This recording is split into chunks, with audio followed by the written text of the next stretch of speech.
let's talk about the 7 habits of high performing marketers. Let's do an OG marketing school over here.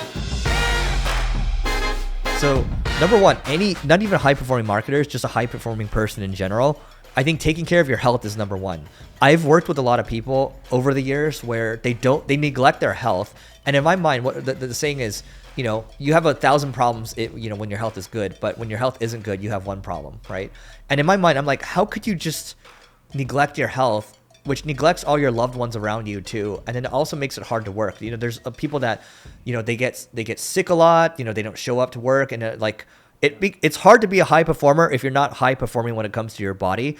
And so that's a little outside of the actual marketing piece, but I genuinely believe that. And maybe we'll do another episode on the ins and outs of it. But what's number 2, Neil?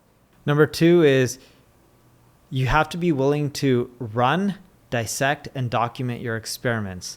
Marketers who run a lot of experiments are more likely to find different levers that can cause more growth.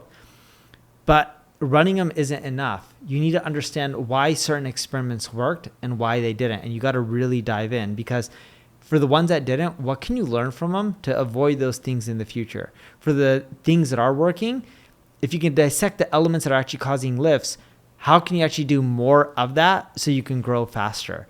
And if you're not willing to experiment as a marketer, you're just not going to grow as much. Doing the standard stuff that everyone else is doing is just going to create mediocre results, because all marketing channels eventually become saturated and competitive.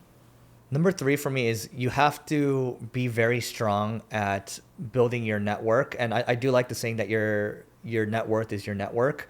And what I mean by that is Neil will just pick up the phone and call somebody. I will pick up the phone and call somebody. If I want someone to teach someone on my team how they do email paid acquisition, and they grow big newsletters with millions of people or so, I'll get on the phone and say, hey, can they do a call? And then in return, I might give something back to them, or I might meet them in person, because it's a quid pro quo, right? It's an equal exchange, or I try to make it be.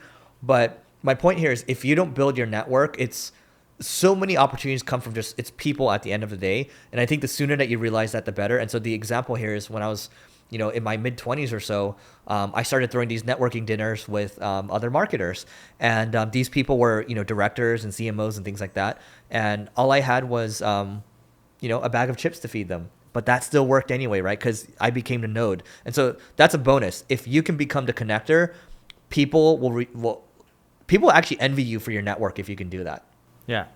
Number 4, the ability to adapt and execute fast based on changes is a necessity. If you can't, you're not going to cut it out in the world of marketing, because it's just getting more complex over time versus actually simpler.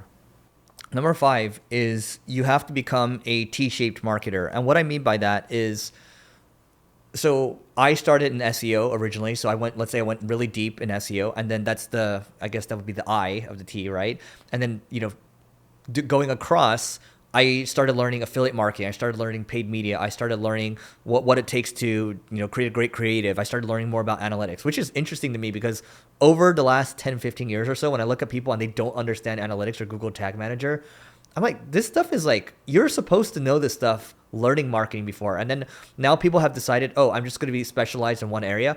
That's fine. You can do that. But you're not going to become the highest performing marketer that you can become, because you can't call BS on other areas and you don't understand other areas. And because of that makes you a weaker marketer. Yep. Another habit of high performing marketers is they try to understand people from all different countries and cultures. The reason this is important is the world is no longer centered around the United States or China or India. The world is all one big melting pot, and we're all relying on each other. And the money to be made is not from the US or China or India or Brazil or the United Kingdom. It's all the countries really do add up. And you got to really think on a global level. So like with SEO, if you don't understand hreflang, you're not going to get as much international traffic. If you can't figure out how to use AI to translate and transcribe your content, you're not going to do as well. And you still may need a human in the loop. If you're not willing to use technology like HeyGen that allows you to go global faster for all your social content, you're not going to do as well. International is pretty much the standard these days. When Eric and I started as an entrepreneur, you would launch a business in just one region. That was it. And that's how you build a successful company. That's no longer the case. Global and globalization needs to be part of your strategy from day one. All right, so I wanted to take a moment to tell you about my podcast co-host Neil's agency called NP Digital, and they work with a whole host of global companies or a global organization. Also, Neil has SEO tools such as 𝗔𝗕𝗢𝗪 and Answer the Public. All you have to do is go to npdigital.com to learn more, and we'll see you on the other side.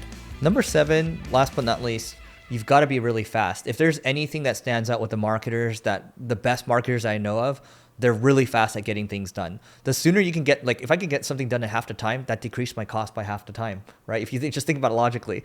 And they're very responsive. They are often the ones that are coming with new ideas. They're bringing the heat, and they're quick to get things done. So when I worked at that startup Treehouse, we would work 4 days a week, 4-day work week, right? I work 7 days a week. Yeah.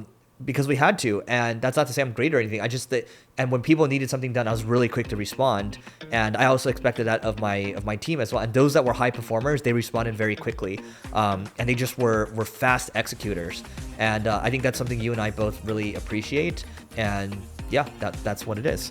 That is it for today, guys. Please don't forget to rate, review, subscribe, and we'll see you tomorrow.